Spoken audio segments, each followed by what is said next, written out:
story of Emmett Till, one that essentially established the ways of social justice and jump-started the civil rights movement in the United States. Most of us somewhat know of or have heard of the name Emmett Till, but what isn't spoken about in our average textbooks is this 14-year-old boy's influence on the civil rights movement as we know it today. Emmett Till was born on July 25th, 1941. He was just 14 years old when he was taken from his home and brutally murdered. Till grew up in Chicago, Illinois, with his mother, Mammy Till, having that his father had passed in 1944 when Emmett Till was just 3 years old. It was the summer of August 1955 when Emmett's mother had sent him over to Mississippi to visit some family, staying with his uncle, Moses Wright, and he spent his days helping with the cotton harvest. It was said that before Emmett had left for Mississippi, Emmett's mother had spoken to her son about his conduct while he would stay there. Mississippi is a southern state, which was quite strict on their segregation laws during this era.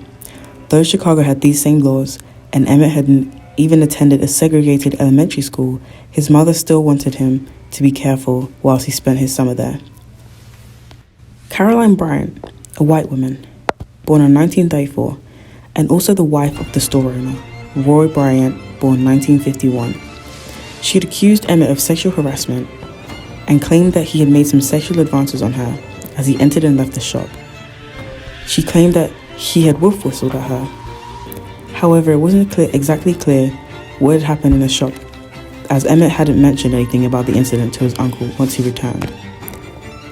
At first, Caroline hadn't told her husband what had happened, but the story began to spread like wildfire. It was a young black boy which had given Roy an insight on what happened, to which Caroline had eventually told him her side of the account. Once Roy Bryant had heard of the incident, he realized that if he had remained silent, most of the white people in this area would have viewed him as a coward and a fool. It wasn't until August 28th, a few minutes before 2 a.m., J.W. Millam, Roy's half-brother, who had recruited to help with the incident, had arrived at Money, Mississippi. When Roy arrived, after he banged on the door, he said, "Let's leave, let's go there right away." Roy got ready and brought a .5 Colt bullet with him, which is known for being used as a handgun cartridge, dating back to 1872. It was then when Bryant and Millam kidnapped Emmett Till from his uncle's home at gunpoint. Till was brutally beaten by Bryant and Millam, who also gouged out one of his eyes. They then carried him to the Tallahatchie riverbanks, where they shot him once in the head to end his life, before throwing the child's body into the river. The two men attached it with a length of barbed wire to a big metal fan of a cotton gin, which was known to be used to extract seeds out of cotton. The following day, Emmett's uncle, Wright, had reported Bryant and Millam for kidnapping, and the two men were arrested. It was August 31st when the young boys were fishing about 8 miles down the Tallahatchie River, and when a boy noticed a foot floating in the river. Emmett's corpse was completely disfigured, to the point he became unrecognizable. When it came to identifying Emmett, his uncle only recognized him because he was still wearing his father's initialed ring. Emmett's body was returned back to Chicago to his mother on a train in a wooden sealed casket. Authorities had signed an agreement that the casket would be sealed upon arrival. Till's mother's refusal to have her son's casket remain closed was what had changed history. Her famous words of, "Well, give me a crowbar, give me whatever, what can they do to me? They've taken my son," had changed history. The open casket funeral was really what sparked outrage nationwide. It really put the brutality against this boy into perspective. Citizens who saw his mutilated face in person in the Jet magazine and the Chicago Defender expressed their horror at how such a heinous atrocity could have happened in the United States. The civil rights movement in America was sparked by Emmett Till and his portrait, which was also made African Americans of this era realize that the South's racially violent culture would never end as peacefully as many had thought. So what do you think of when you hear about the civil rights movement? My guess is that your mind goes to important figures in Black history like Martin Luther King Jr. or Rosa Parks and Malcolm X, for example. So what if I told you that the motivation for some of these iconic moments like the bus boycott and Rosa Parks' refusal to give up her seat for a white man were influenced by the injustice and calamity of Emmett Till's murder.